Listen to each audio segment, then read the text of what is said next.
Welcome everyone to Gamer Meld. 2019 CES is unfortunately over, but now it's time to start reflecting on all the goodies seen at the show. Speaking of, this year was especially crazy. From ultra tiny RGBs to huge monitors, there's bound to be something for everyone. And today I'm going to give you my picks for the top 5 gaming hardware at CES 2019. So let's get started. Number 5 is a good old-fashioned monitor. If your monitor is 65 inches of eye candy with HDR and 144Hz refresh rate, that is, the Omen X Emperium is the first BFGD or big gaming. It's format. Wait, what? It's format. Oh, big format gaming display. Big format gaming display. Good lord, no wonder they use an acronym. Anyway, the Omen X Emperium is a beastly monitor that unfortunately comes with an equally huge price tag. 5,000? Wait, what the f? This should be the BFEMO or big expensive monitor. Ouch. Anyway, it goes on sale in February, and of course, if you see me with one, expect an organ to have been involved in the transaction. Number 4 is something we didn't get that much information on, but I had to include it because it's really great to see companies still pushing VR forward. Sure, the virtual reality tech hasn't had the best numbers, but as costs come down and more portable options make their way to consumers, adoption rates should go up. In comes the HTC Vive Cosmos, an upcoming VR headset that looks a lot like PSVR. What's interesting is that it features inside-out tracking, meaning it won't need perfectly placed cubes around your house for it to work. Instead, Cosmos and its controllers can track everything from the headset, and while it's still technically a PC VR headset, Vive is hoping to make it run off your phone eventually. Now, obviously there's a ton of logistics to that, but it's an interesting idea. Regardless, the Cosmos will hopefully make its way to us later this year.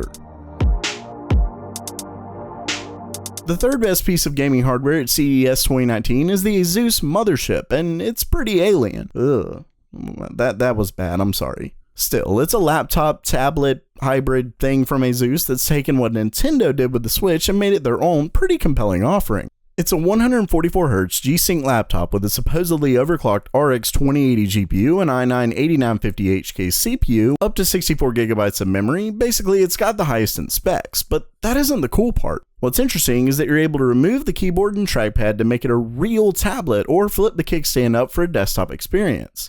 It's obviously not the tiniest of laptops, but it's got a seriously cool idea to it, and I hope it works out. Unfortunately, there isn't any price, but Asus plans to launch it in April or June. Number 2 in our countdown brings us to AMD's presentation, where the company gave us a little more detail on their next generation Ryzen processors. While their 8-core part only beat the i9-9900K by a small margin, when you look at the wattage used to achieve that score, it's clear AMD is getting some great things from TSMC's 7nm process. And what's even more interesting is that there's clearly room for double the cores when AMD's CEO Lisa Su showed us the chip up close and personal. A 12 or 16 core CPU with the same horsepower as an i9 at 8 cores? Please sign me up. This, of course, brings us to number 1, and while it certainly wasn't an easy call to make, Alienware's new Area 51M laptop is seriously cool. I know, 2 laptops on this list, but definitely understand that there were a ton of great laptops at CES. It's just that Alienware's new laptop brings us back to a time I thought was long dead. See, in a world where thinner than an atom is the goal, laptop manufacturers have had to use proprietary everything with paper-thin wires to soldering everything to the motherboard. It's made it nearly impossible to allow users to upgrade since everything is custom to each laptop. Well, the Area 51M actually lets you upgrade both your GPU and CPU. That's right, the Area 51M actually brings back upgradability to your laptop.